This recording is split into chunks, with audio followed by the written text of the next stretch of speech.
School വിദ്യാർത്ഥികളുടെ സുരക്ഷ സംബന്ധിച്ച് മാർഗനിർദ്ദേശങ്ങൾ ഫലപ്രദമായി നടപ്പിലാക്കാൻ ചീഫ് സെക്രട്ടറി വകുപ്പ് മേധാവികളുടെ യോഗം വിളിക്കണം. ചീഫ് ജസ്റ്റിസ് അധ്യക്ഷനായ ഹൈക്കോടതി ഡിവിഷൻ ബെഞ്ചിന്റേതാണ് നിർദ്ദേശം. വിവരങ്ങളുമായി രേഷ്മ ബാബു ചേരുന്നുണ്ട്. രേഷ്മ, എന്തെല്ലാം കാര്യങ്ങളാണ് ഹൈക്കോടതി മുന്നോട്ട് വെക്കുന്നത്? സ്കൂളുകളിൽ വിദ്യാർത്ഥികളുടെ സുരക്ഷ അത് സംബന്ധിച്ച് മാർഗനിർദ്ദേശങ്ങൾ ഫലപ്രദമായിട്ട് നടപ്പിലാക്കുവാൻ വേണ്ടിയിട്ട് ചീഫ് സെക്രട്ടറി തലത്തിൽ വകുപ്പ് മേധാവികളുടെ യോഗം വിളിക്കണമെന്നാണ് ഹൈക്കോടതി ഡിവിഷൻ ബെഞ്ച് നിർദ്ദേശം നൽകിയിരിക്കുന്നത്. സർക്കാരിനാണ് ഡിവിഷൻ ബെഞ്ച് നിർദ്ദേശം നൽകിയത്.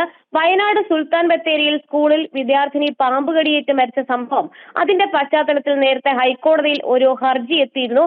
ആ ഹർജി പരിഗണിച്ചുകൊണ്ടാണ് വകുപ്പ് മേധാവികളുടെ യോഗം ഉടൻ തന്നെ ചീഫ് സെക്രട്ടറി വിളിച്ചു ചേർക്കണമെന്നുള്ള നിർദ്ദേശം ഹൈക്കോടതി നൽകിയിട്ടുള്ളത്.